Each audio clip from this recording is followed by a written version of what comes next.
presence of a negative CDC. Pre-transplantation evaluation is done by detecting the DSA by both the functional assay, CDC, and the binding assay, the BEAT technology, for risk stratification. At least we do 2 sera for the detection of the antibodies. The last one should be at least 24 hours before transplantation. Sera are tested with proper history taking. We should have a proper history taking in order to interpret our results and release it. HLA typing, of course, for the donor and the recipient are done. No routine pre-transplantation testing for non-HLA antibodies other than ABO system. And this is because the non-HLA antibodies, there are many debates about its significance in the pathogenic antibodies. So we prefer not to include it on our routine till now.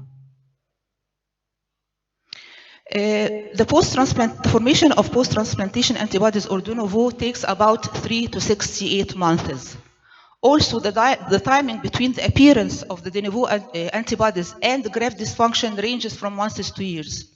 Besides, still now, there is no study which defines the optimal timing for antibody testing or the characteristics of antibodies associated with adverse effects. And finally, patients with de novo antibodies without graft dysfunction or histological findings, there is no protocol or definitive treatment for these patients. That's why we screen the donor-specific antibodies post-transplantation in these conditions, 3 to 12 months after transplantation, or if significant change in the maintenance immunosuppression occurs, or if this is suspected non-adherence to the treatment, or in the presence of graft dysfunction. And this is because if DSA is detected in any of the risk categories, biopsy should be done as treatment is based on biopsy results and not on the DSA alone. We at our lab are very convinced that a single antibody result either before or after a transplantation cannot predict the future events. So we adopt 2 methods for detection. An antibody can change within 72 hours. So we are very keen to run 24 hours before transplantation at least. If any clinical circumstances changes, a new test is recommended. The optimal timing for post-transplantation DSA testing has not yet been established. Clinical team should work closely with HLA lab team to ensure accurate interpretation of information and optimal treatment strategies for patients before and after transplantation. Challenges are what make life interesting, and overcoming them is what makes life meaningful. I didn't find words more than this which can express what have happened, what achievements have been done in the kidney transplantation, and what are the challenges which are still waiting. Thank you very much. Thank you, Professor Hala. We'll be stuck to the discussion at the end of this session. So we'll go now for Professor Amani Mustafa from Mansoura University to tell us how it's done in Mansoura. Please.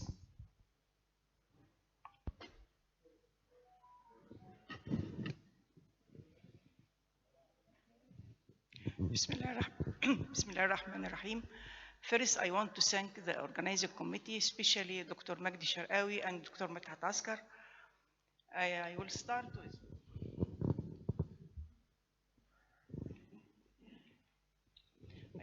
with our immunological risk assessment, how it's done in Mansoura Urology and Nephrology Center. The outline is program and lab background, initial recipient evaluation, donor evaluation, and post-transplant monitoring. Our Mansoura experience, we start the first case in Egypt in March 1976, and the first pediatric case in 1980. The annual rate is range 8 per year. The total until from the start until the last week is 3,217, and the pediatric transplantation is 588. And we have also non-Egyptian transplant all over Africa and Arab countries. As regards lab test menu, we do CDC and flow cytometer. In some cases, we do HLA class 1A and B and HLA class 2 DRB1 and DSA. And this is the numbers in the last 3 years. The staff of the immunology lab, lab director, have 2 specialists and 3 chemists. The pre-transplant recipient evaluation was done in our outpatient clinic, first blood group, and evaluation as regard anesthesia, ECG, dialysis duration, the original kidney disease, then the immunological test.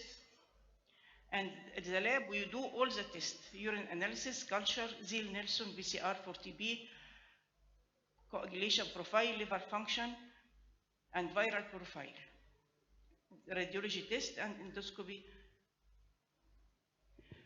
For pre-transplant recipient evaluation, we do CDC as a start, and then follow up the patient with CDC every month until the time of transplantation.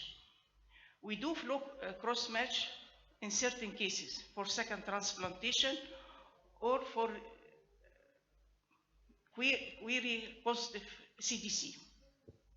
And we also do as a start DSA. After that, we do the typing.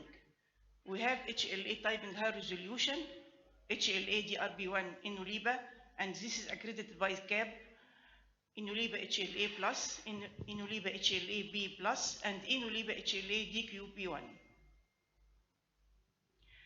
As regards the living donor evaluation, it is also blood group, social state, evaluation for nephrology, urine analysis, and evaluation also for urology, ECG, and the test for immunology. The living donor, we do the same test as the recipient. We do the DRP1, HLA plus, B plus, and DQB1.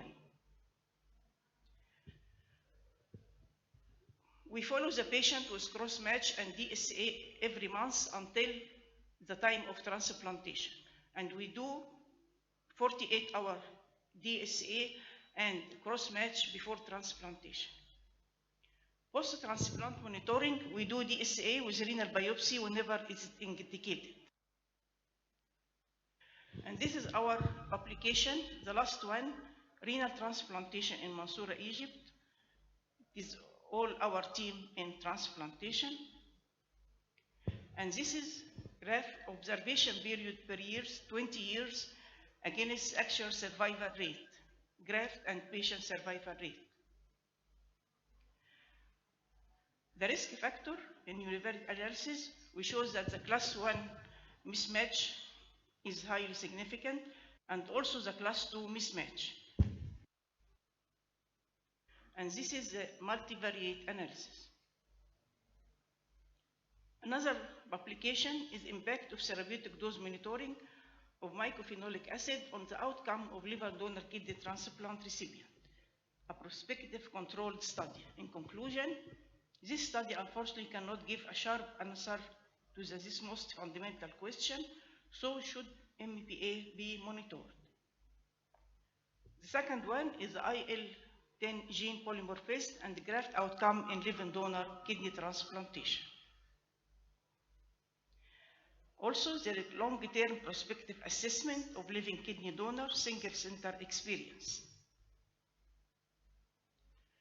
And factor affecting graft survival among patients receiving kidney from living donor, a single-center experience.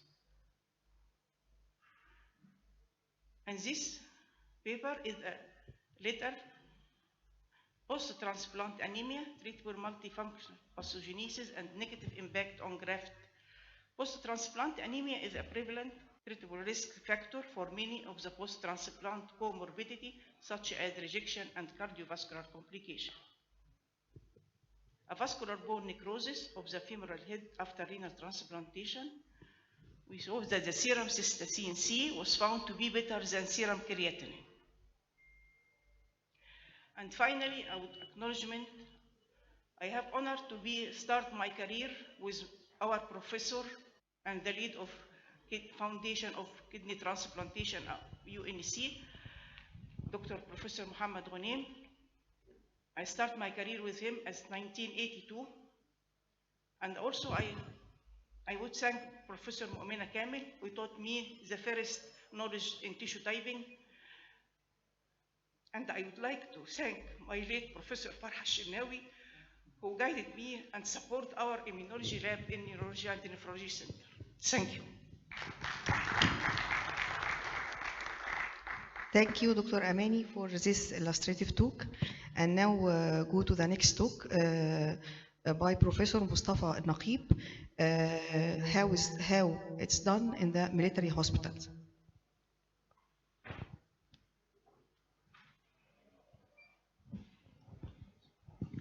Bismillahirrahmanirrahim.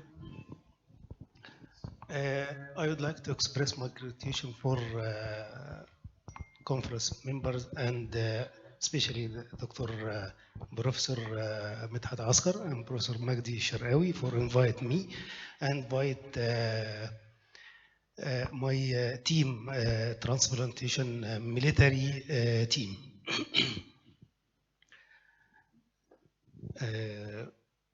أنا بشكر دكتورة ميرفت ودكتورة هالة ودكتورة أماني على اللي هم قدموه لأن هم يعني قالوا 95% من اللي أنا هقوله. أشكركم جدا وتحياتي ليكم جميعا.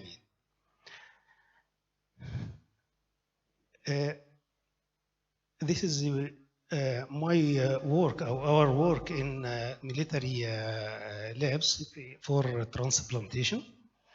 We do for investigation for kidney transplantation. We do EPO, HLA class 1 and class 2, PRA and DSA, and then for compatible cross match and go to transplantation. First group, it's preferable to get a kidney from the donor who is blood type match or is compatible with your own. Blood type incompatible transplant are also possible but require additional medical treatment before and after transplant to reduce the risk of organ rejection. These are known as EPO, incompatible kidney transplant. Tissue typing, if blood type is compatible, the next step is tissue typing test. This test compares genetics markers that increase the likelihood transplant kidney will last a long time. A good match means it's less likely that the body will reject the organs. Pan-reactive antibody, the process PRA value is a measure of the patient level of the sensitizations to HLA antigens. It's the percentage of cells from the panel of blood donors against which the potential recipient serum react. Donor-specific antibodies, DSA, are one of the established biomarkers for the predicting antibody-mediated rejection. This blog is a short synopsis on DSA and their complex characteristics. In kidney transplantation, DSA may be performed before transplant or de novo developing after transplantation. Cross match, this is a third and final match, even like mentioned yesterday, we do cross match 1 day before transplant. As negative cross match means they are compatible and the patient body isn't as likely to reject the donor kidney. A positive cross match kidney transplant also are possible but required additional medical treatment before and after transplant to reduce the risk of the patient antibody reacting to the donor organ. In addition, the immunological assay, like Professor Mervat Ansari mentioned before, multi-screen panel for chemistry, virology, and so on, urine, other immunological assay, and radiological study, and others like PSC and the Pap smear. Transplant rejection can be classified as the cellular rejections or the antibody-mediated rejection. The antibody-mediated rejections can be either acute or hyperacute or chronic, depending on how long after the transplant it occurs. If rejections is suspected, kidney biopsy should be obtained. It's important to regularly monitor the new kidney functions by measuring the serum creatinine and other labs. This should be done at least every 3 months for the rest of personalized life. This is a lab investigation, And the outcome but the risk assessment should be immunologically pre-transplant risk assessment based on donor cross-match and the antibody screening result to classify either low, intermediate, or high risk. High risk, like mentioned today and yesterday, high risk is PRA more than 85%, HLA mismatch or positive cross match, but intermediate risk is a risk factor, and low risk factor, no HLA antibody, and low mismatch, either DR or B lymphocyte.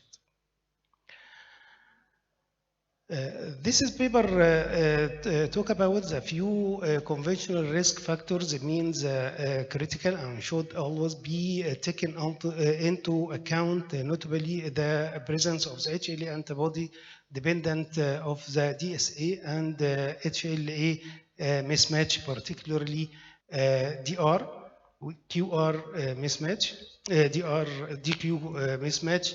Increasingly, however, there is a shift towards the decision making based on newer, more subtle pre-transplant immunological test. The PRA monitoring has been suppressed by more subtle single bead assays to detect the type of the performed HLA antibody. Non-HLA antibodies as AT1 receptor antibody, we immunolinked assay testing are likely to further refined laboratory-based assessment of risk. And last, I would like to participation of the consultant in the relevant specialist in the making the transplant decision. This is the recommendation, and also an attempt to develop the integrated policy and protocol to prepare the patient for the transplantation. Finally, I would like to express my thanks to my team and two eminent for me, Professor Dr. Mu'mina Kamel and Dr. Assam Abdelaziz. This is a General Prof. Muhammad Hassan Abulaz, and team member دكتورة دعاء ودكتورة محمد عبيد، دكتورة فاطمة، دكتور مهند، وإسلام وشيماء عطية وشيماء محمود. Thank you for you.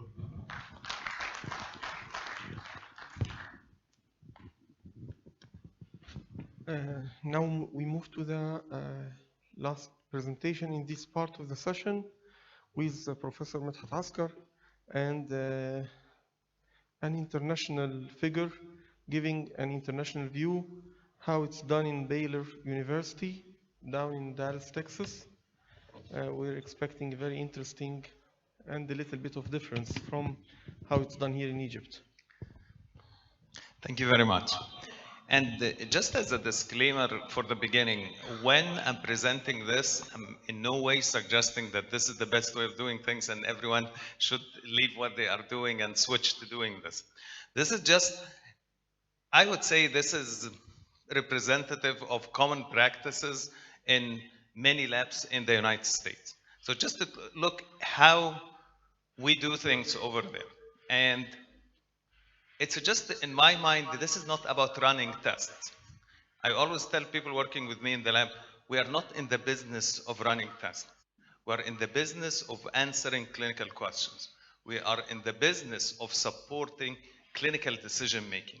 So how you reach the answer or how you reach the information, it really doesn't matter how you get at it by flow cytometry or by CDC or whatever the case may be, as long as we are mindful of the strength and limitation of every assay, because every assay has its strength and its limitation.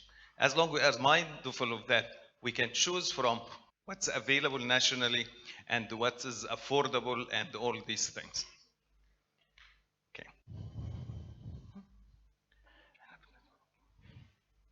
Okay, so just as an outline, I'll give just a brief background about our program and our lab. I will talk about the initial recipient evaluation and donor evaluation and post-transplant monitoring. So our transplant program is one of the largest in the United States. I would say probably one of the top 20 in terms of volumes. And these are our numbers. We do, and this is not taking into, we do kidneys, we do pancreas and kidney pancreas, and we do liver transplant, combined liver transplant. We do liver kidney and liver heart. And we also do heart transplant, and we do lung.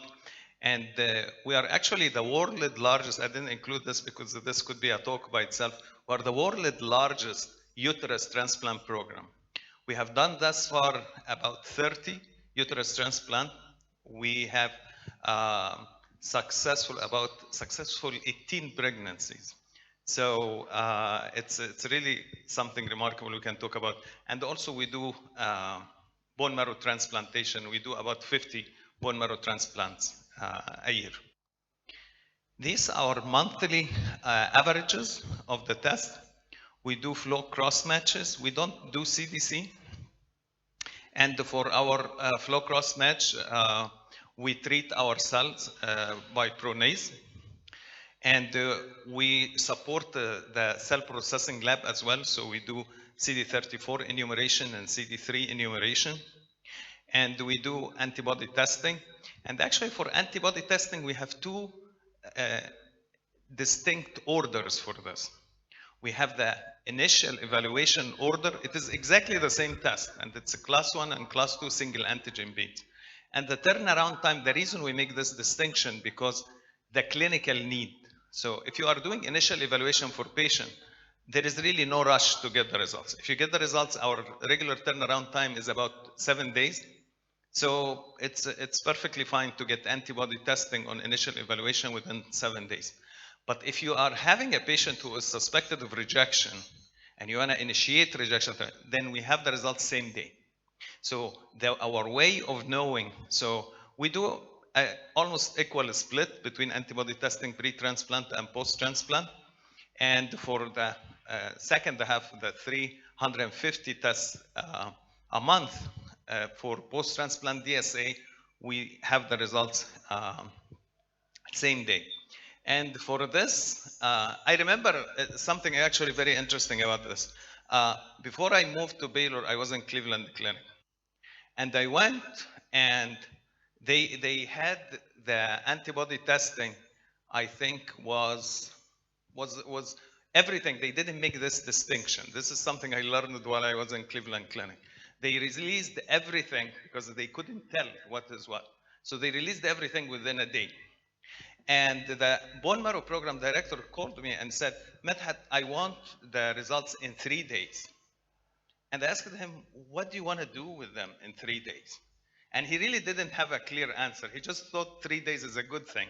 I told him, I think 3 days is inappropriate, no matter what is the question you are asking. Because to have faster turnaround time, it costs more money. Because you have a smaller run, so the cost of labor is higher. You use more reagents. So in order to raise the cost of the test, there needs to be clinical need to justify this. So I think 3 days is inappropriate. If we turn in everything, told them, you have 2 clinical contexts. One of them, what we are doing now is perfectly fine. 7 days is perfectly fine. The problem is we are mixing in those results that you need them in the same day. And those, if they cost us twice as much, that's fine. It's justified by the clinical need. Because I'm not going to let the patient reject for a week so that I can save on the cost of the test. For our antibody testing, whether pre-transplant or post-transplant, we treat the serum with EDTA, and that's to avoid interference with the test. We do complement binding tests, and we have 2 of those. We do the C1Q and we do C3D, and we heard about this in the morning. And as you can see here, I'm actually minimalist in using those. I use them very sparingly, and I'm going to show you very interesting data at the end to explain why we are not so keen about doing these tests.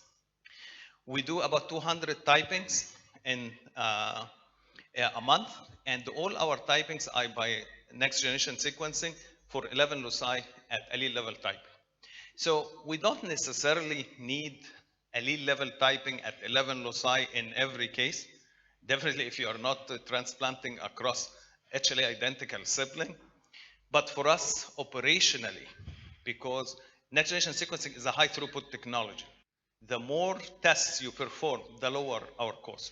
Because so in our hands, in our experience, in our setting, doing high resolution next generation sequencing is actually less expensive than doing low resolution by Luminex. It costs us about $200 to do high resolution next generation sequencing, and it cost us about $250 to do Luminex.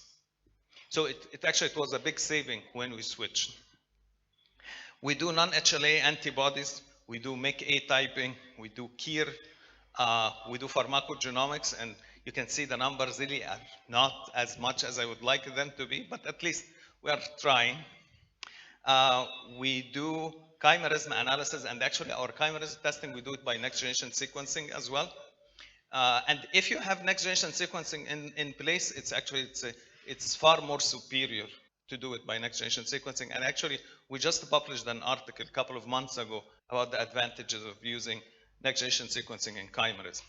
And we are validating cell-free DNA. And we also, our lab also does the COVID testing. So we do real-time PCR. We do about 400 a month. And we do, and that's of course when things settled down. Even when Omicron came, we really didn't go crazy and we started testing everyone. We still follow the CDC guidance that are symptom-based rather than testing-based. And we do viral load, and we do sequencing by next generation sequencing for COVID to determine the strains. And we do antibody testing. We do the total antibodies, IgG and the IgM, and we also do neutralizing antibodies. And we are trying to validate the T-cell response. It's very much like the TB quantiferon test. It follows the same principle. This is our staffing and organization chart. And actually, I can spend the whole talk about this because it's really, really important how you organize your lab. So I occupy the position of the lab director. I have a lab manager that is both technical. She has, I would say, 35 years of experience, and she takes a great deal of pride that she worked with 3 ASHI presidents. So she really worked with people who are, she worked with Andrea Zachary, if some of you remember the name, and she actually worked with Bill Brown, who was, I think, the first president of ASHI in Cleveland Clinic. So she has extensive technical experience, but she also has a lot of administrative experience. So I don't have to chase for this reagent didn't come and this equipment is not working. I don't have to worry about any of that. That's all taken care of. And we have a general supervisor. Why this is important? It's really because if I'm too busy chasing equipment and reagents, I'm not doing actual doctoring work, you know, the things that I was hired to do. I'm wasting all my energy on things that are not particularly requiring the level of expertise and training I received.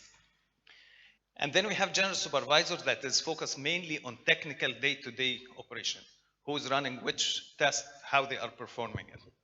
And then we organize our work. So we are about 20 people in the lab, and based on the volumes, we organize our technologists into working groups. So there is a working group, and each working group has a lead, a number of rotating technologists. So we have the molecular lead that has, this is the largest part because they do the typing, they do the chimeras, they do the COVID, and we have the antibody lead, and we have the flow and the accessioning group. Very, very important position I have, and actually they didn't have that before I started, and it was one of my requirements to leave Cleveland Clinic and go there, is to have a dedicated Q quality coordinator. It's a full-time job, and there are so many things that can fall through the cracks if you don't have someone who is dedicated to doing this. They are sitting there to make sure that every reagent is QC, is undergo quality control. Every equipment is maintained the same way it is supposed to. Every technologist has their competency performed and documented. Every procedure is reviewed and read by those who are using the procedure. It's just so many things that unless someone is dedicating to making sure they happen, they usually some are missed. And also it's very important to have administrative person, because there is a lot of non-technical paperwork and things, and calling this person and emailing that person. This person is, she takes half the salary of a technical person. Imagine if we don't have this person, then you actually double the cost of everything she does, because now you have a technologist who is more highly paid to do these things. It's just the things to think about. Okay, now let's go to business. Everything I'm going to talk to you is detailed in a testing agreement that gets reviewed annually by the lab director and the transplant program director. Each program director. So I have one agreement with the kidney program, one with the heart, one with the bone marrow, and so on and so forth. And it gets reviewed so that if there is no data, there is new technology, there is new publications, we make adjustments so that we don't keep doing what we are doing until end of the time.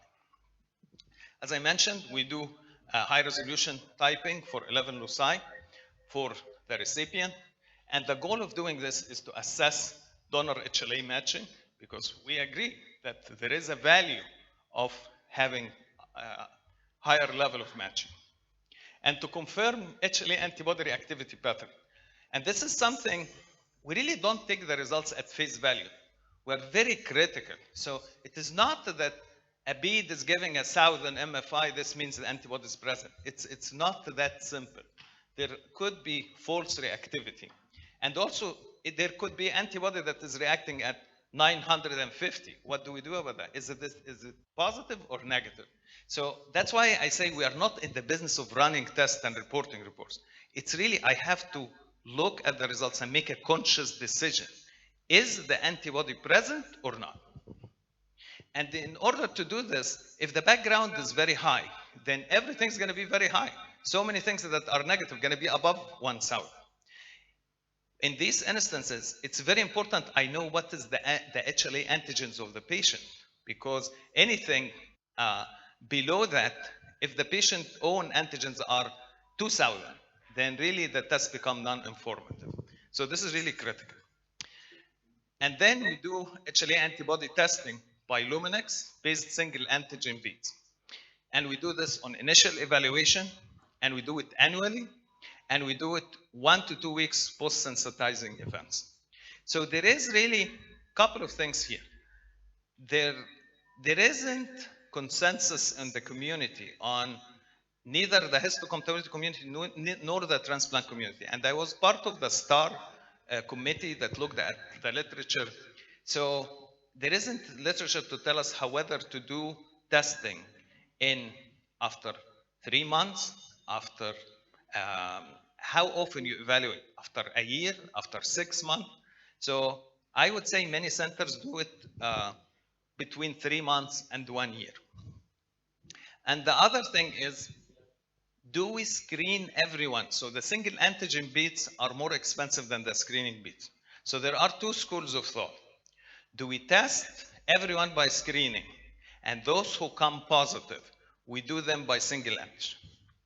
Or we test everyone by single antigen, knowing that if we're going to do the screening, then single antigen, you end up with about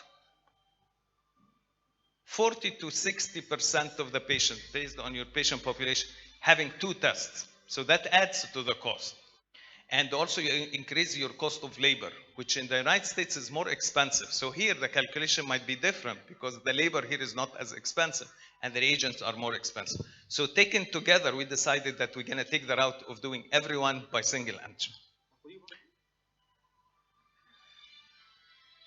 And when we get the results of single antigen, we get to calculate the calculated PRA, and I'm going to talk a little bit about that, and determine what are unacceptable antigen. And that it's not any positive antibody has to be avoided. We can go against some level of antibodies. And really it is up to the transplant program to decide what antibody level is prohibitive and they don't like to do it. And we really don't use the terminology of contraindication. We don't use that. We absolutely don't use that because it's a continuum. It's a continuum of risk. So we do risk stratification rather than binary acceptable and contraindication. Okay. This is how we report. There are labs, many labs in the United States that report individual MFI for each lab.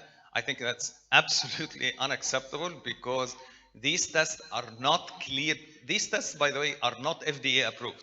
These tests are FDA cleared, and there is a different pathway for clearance versus approval, and the clearance is more abridged way, only as qualitative, possibly semi-quantitative, but they are not meant to be quantitative tests. So we report between 1,000 and 4,000, and there is a reason why we took that bracket, because that usually correlates with a positive flow cross match. And between 4,000 and 10,000, and 10,000 usually correlates with a positive CDC cross match. And above 10,000, which really, the reason we identify those because those usually do not respond to desensitization. So we try to make this distinction and tie them to actionable results. And there are websites that can give you calculated PRA. And I'm going to show you what I mean by that. Is this clear? I'm sorry, it's not that clear. But this is the United Network for Organ Sharing in the United States. They have a calculator, and it's publicly available. Anyone can go. And whatever antigens you identify, you just plug them in the corresponding fields. So this patient, for example, let's assume that you can enter antigen at the antigen level. So this is A2. Or you can enter them at the allele level. So let's say the patient is 4403, but he's having allele-specific antibodies against 4402. So you can enter 44 or 4402. You have these options. And then you press calculate, and then you get the value. Had we entered B44, that rather than just the allele, the calculated PRA would have been significantly higher. Something really very important here. There is a common practice, even in the lab I started with, to use screening beads to come up with a PRA value. I really would like to discourage from this practice. It's misleading. It is not clinically relevant. When you say 20%, 20% of what? What is the denominator? But when you have calculated PRA, when I tell you the number here is the cumulative frequency in the donor population. So the chances of finding cross-match negative is 1 minus this value. If you have 40%, then the chance of finding cross-match negative donor in the general population is 60%. And then we reported the unacceptable antigens to UNOS for allocation purposes, because whatever I say that this is unacceptable, when donor comes up with this typing, it will not be offered to our patients. And this is how we reported them. We don't report MFI, as I mentioned. We listed them in these brackets, and we listed them at the serological level unless the patient is having allele-specific antibody. And we report and update. So as I said, we're going to test the patient either if they have the sensitizing event or annually. We're going to get different results. Then we update the record in the UNOS database. So for live donor evaluation, we do the typing exactly the same way as the patient, and we perform T and B cell flow cross-match. And we do this in 2 rounds, exactly like what I see other colleagues do. But one thing I would like to say is that we don't do the final cross-match. I agree with Dr. Hala that things change, but we don't do it the day before. The problem with doing it the day before, if the results came unexpectedly positive, the transplant team doesn't have a chance to act or adjust their plans. So actually we do it 5 days before. So they need to keep an eye on the patient. If the patient receives sensitizing event, then they need to be aware of that. But so that if there are any change in the results, the transplant team has time to think, to change plans, or do whatever they feel appropriate. And this is mainly to validate the donor-specific antibody results. We report the predicted level of immunological risk, as I said. We don't report acceptable or contraindication. And we take into account the cumulative results of flow cross-match, donor-specific antibody, calculated PRA, retransplant, and especially if retransplant, we comment whether it could be retransplant, but no repeat mismatches. So we make a distinction. And also, we pay closer attention to higher risk biological relationships. So a husband to wife or child to mom is considered usually more or less like a second transplant because the mother has been sensitized to this before. Now, if we talk about deceased donor, I know this is not particularly relevant at this point in time, and we can skip it, Dr. Magdi, if we're taking a lot of time. Should we skip this? What do you like to do? Good. Sure. Okay.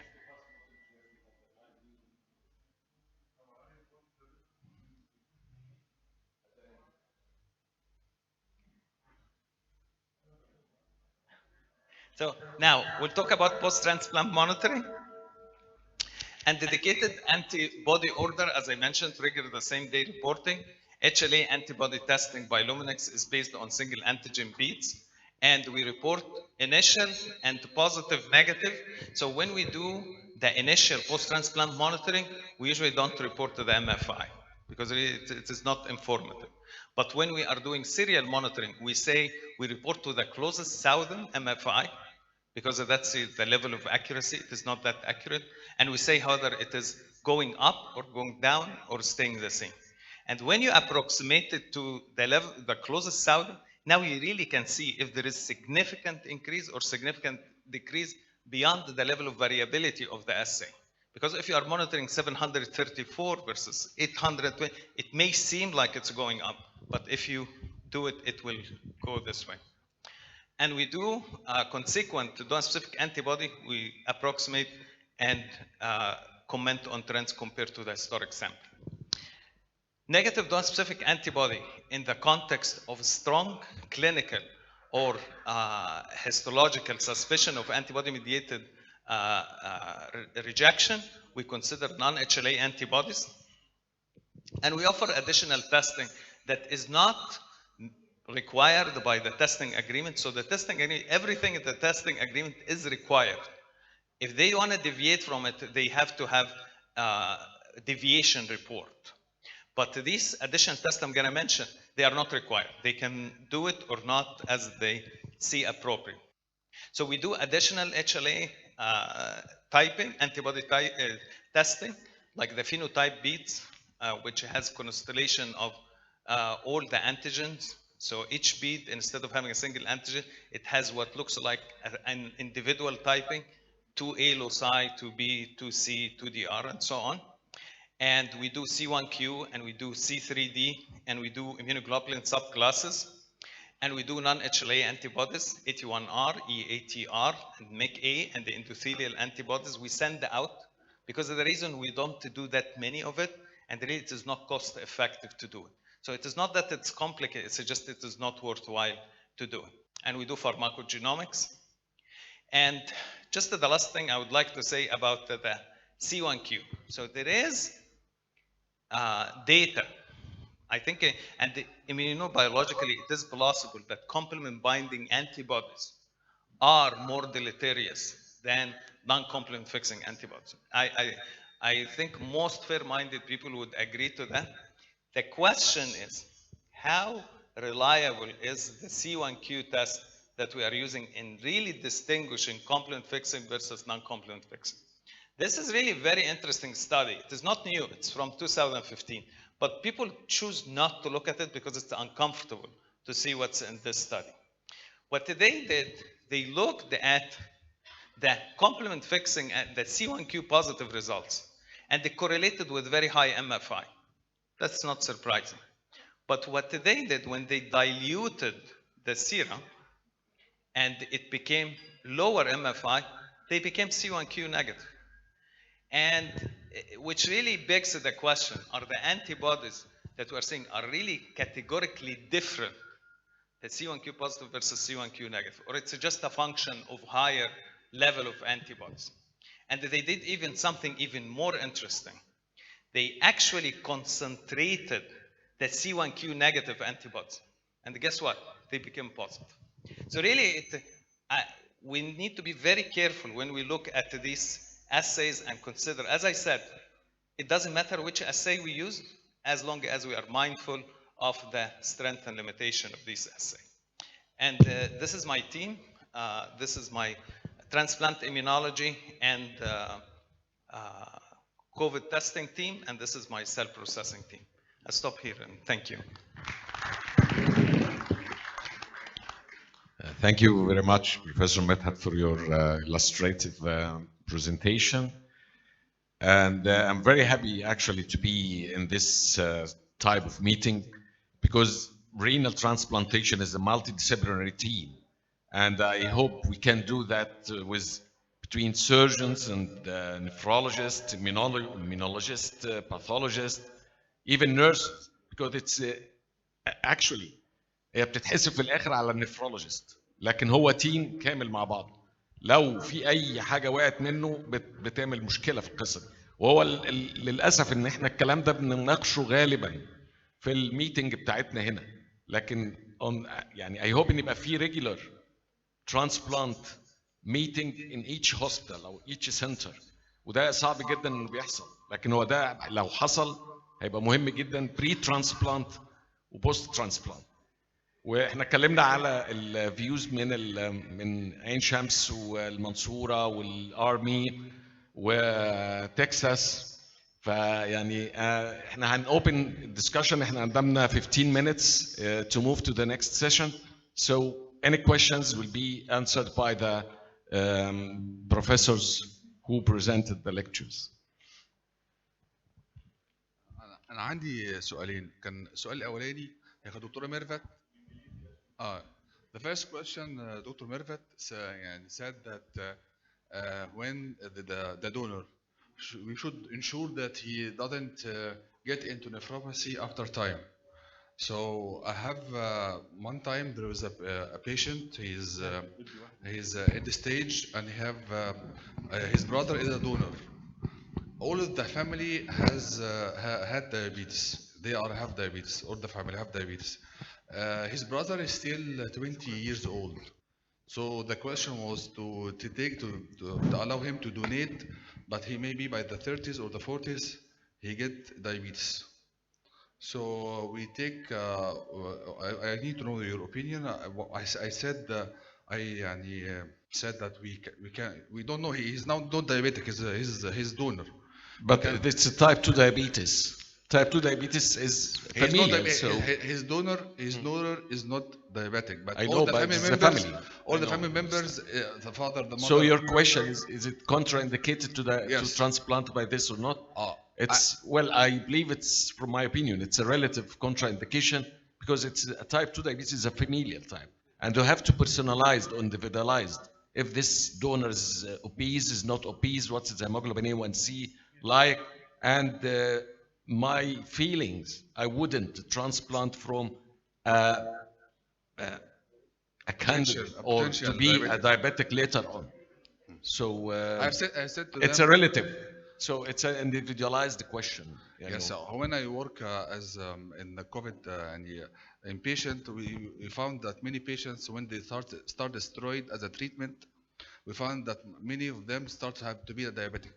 So I said them, you can give him a steroid for a short period, and if he get hyperglycemia, this one, no. No, of course, this is not accepted. Right. This is a potential diabetic. Any patient who had both parents and the sibling is diabetic is considered a potential diabetic patient. And according to some literature, you can take from living donor with marginal donors, but this is not accepted in our community nor in our working groups. So we don't take potential diabetics as a donor, especially if he's 20 years old. So it's totally wrong to take such a patient as a donor. Second question about donor specific antibody. Does we do it on a regular there is a protocol to do it for the transplant patient, or or when we think that he have antibody mediated rejection, we do the test. And if the biopsy is positive for C4D, Would we have the answer from donor specific or no the need speakers? Yes, please. Yes, it's better to do it every 3 months after as a transplant? follow-up transplant. For how long? But usually in our country, they usually do it when there is a problem. This is, We do it instead of biopsy, or after biopsy, or with biopsy. with biopsy. biopsy is done if it's indicated because it's an invasive procedure. But this Professor is Askar, not would you comment on this? Do you do a regular check post-transplant antibodies or only on clinical scenarios? So actually, this question was the subject of intense debate, and to mandate or to even have practice guidelines to suggest that you need to have data to show that when you do testing every 3 months compared to every year, you have better outcomes. And such data doesn't exist. So I think the programs are across the spectrum. We actually used to be when on indication. Now we are more moving towards 3 months and annually post-transplant. Not in every case. On anyone who goes to transplant with either positive cross-match, no, we don't do this for sensitized patients. We for do second this transplant patient. for second transplant, definitely. For patients who have DSA, go to transplant with any level of DSA, or even positive cross-match with unexplained DSA. Do you do it for those who are going down in immunosuppression, like steroid withdrawal, Yes, for instance? definitely. We came up with this. That's in the paper. If you read the STAR paper, any change of immunosuppression you should do it before the change, and actually ideally 1 month after the change. Okay. Yeah, Dr. I have Kamal? a question, please. I have a question to Dr. Hala as regard the CDC cross match. Professor Kamal, you want to ask? يعني first of all, I would like to thank my dear brother, Professor Magdi, for this very marvelous, meeting actually to cover almost all the aspects of transplant immunology in a couple of days actually. Thank you much, Magdi, for this great effort actually has been done to cover, and thank you, Professor Medhat, for your valuable information that we've got. My question actually, maybe it's targeted for the lab division actually for the transplant, Professor Mirvat Ansari and Professor Amani. Actually for a potential transplant program to be, established, would you suggest CDC or Luminex as one as to be a starting, for a new program? This is one question, and the other one, it may be related. We are just covering the whole days, the 2 days, actually. And Professor Medhat was with us yesterday for the debate about the graft nephrectomy. What are the clear indications for graft nephrectomy? For a patient who has to remove the kidney, which potentially harmful for the patient. In which way? Thank you very much. You mean for the CDC and Luminex, you mean the cross-match? You mean by Luminex the virtual cross-match? We do the PRE and we look for the antibodies and match it with the donor typing? You mean the virtual cross-match or CDC? Actually, we do for the cross-match CDC and the flow cytometry cross-match. And the best is the flow cytometry cross-match. But we are still doing the CDC because we consider cytotoxic antibodies are the most clinically relevant one. So we do both of them. As regards the virtual cross-match, maybe the virtual cross-match is good as the flow cytometry cross-match, and usually there is a concordance between two of them. So to start as a strong program to start with flow cytometry. Yes, I think the best is a flow cytometry cross-match. Thank you. And the second one is regarding The graft for nephrectomy. graft nephrectomy, Professor Medhat. I think Professor Kamal means graft nephrectomy from an immunological point of view, of course. Yeah. Or whatever, non-immunological also. Non-immunological would be related to surgeries and so Professor Hasker, would you? So we looked at this, and I think there is a clear calculated risk for nephrectomy, like any surgical operation. Especially, the graft can get fibrosed. It really could get messy. Get hematuria, for Yeah. example, tenderness, sepsemia, but some papers show that if you even take the kidney out, you may get a lot of immunological antibodies after removal of the cadaveric kidney. So, the nephrectomy. So graft nephrectomy, I think it's individualized again. It depends on the clinical decision of the nephrologist and the surgeons. So each case, you can't just say, if it's failed, you just take it out. But if it's a source of infection, if it's bleeding, if it's tenderness, if it's causing septicemia, I think in this case, you may increase the, for example, the CNIs, you can increase Prograf or keep it on the steroid. And if it's not working well, so you have to take it out. But it's a very difficult operation. It is not that easy one. And most of the surgeons escaped from it. They don't want to do it. Dr. Magdi. I think in this item, I think it can work as a sink for the immune system. Sometime I heard that the previous kidney can be targeted by the immune system and the new kidney will work fine. I don't know, is this still applicable or not? Because the field of transplantation is very hazy. Yeah, but we have done a lot of second transplant in Egypt. We've done a lot of second transplant. But Without how removing many the kidney. graft nephrectomy you done in your experience? one it's or not- two. yeah, it's not that limited. much. But what I want to say that the second transplant usually work much better than the first. We hope In because most أنا cases, في in most حالة. cases. Yes, retransplant usually